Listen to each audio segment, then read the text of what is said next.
93.3 FM eso ebusia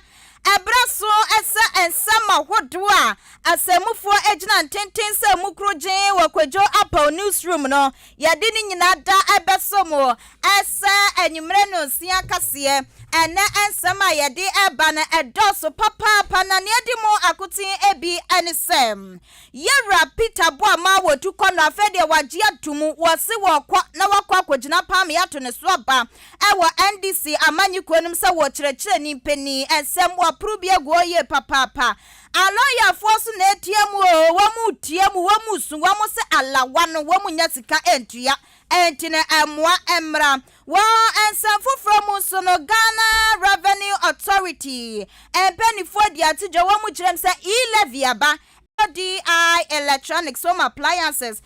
papa na enesu wudi dwa e wasot mi bo hu dero se na ebe ya wudwa na wudi no ebekwa enkan na mom so bebo ade tonde hu dero so dia eno ane Ahenkan 93.3 FM eso ebresemo emu kyeremu nyina da ya di betu dwa wubu ba menso metibo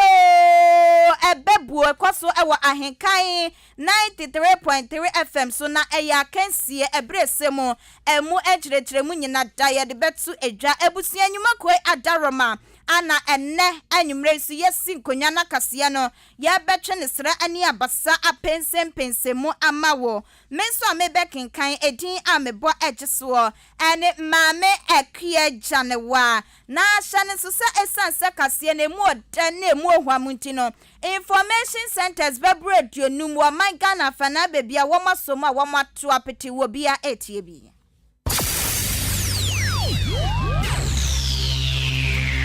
Ahenkan 93.3 FM Ahenkan Kasiebo yo bomua ya jibebia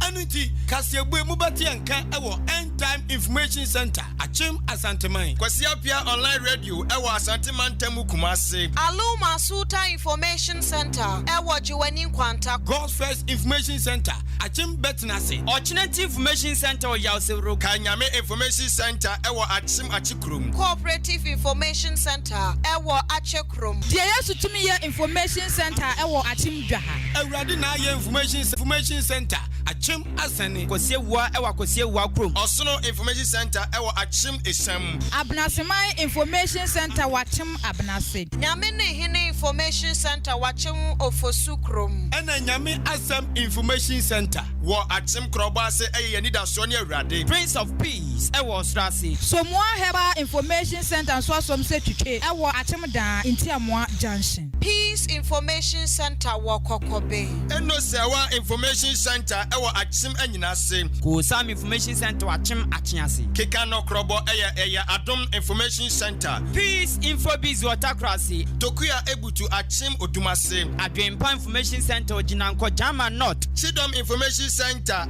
ewo Achim Adubiase Bono Mantemu Abapa Information Center Goka Sumnyame Information Center eye Chirimenken Nyankuma ase eye Nanapia Information Center Dai Kingdom Come a police level Asioko Jama no Bono Mantemu eye Duapa Information Center Ana nyumre so kasia no watu apetia wo bia enso etie bie afa kasia no enkyerɛkyerɛmu Ahenkan FM abusia ya shakasia na se ententen paso dia ya de ni ekyerɛmu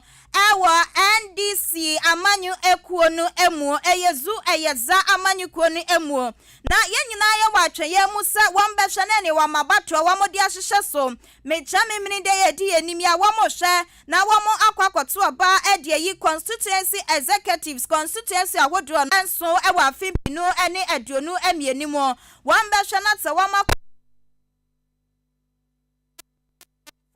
wambetimi adi omadim aya national executives no wambekwa akoto omoso aba ayi womo ene penifo awodro pinana ede aba betu dwa wo mususu ye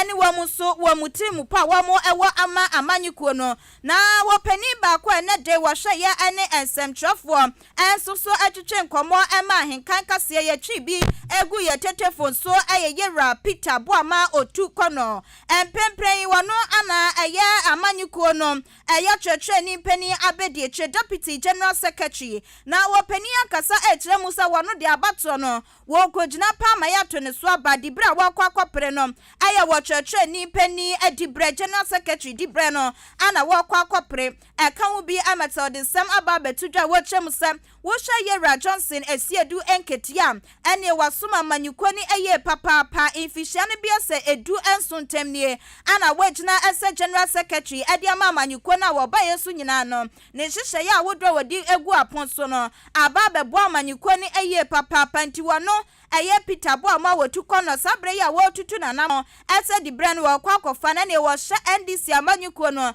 ebo pa se wo ba ne hihye ya wodro wodi begu aponso nyina no so etimi etumpom watu ane sense na wochem se no kura wano wa brand ho ase in various capacities both in government and as a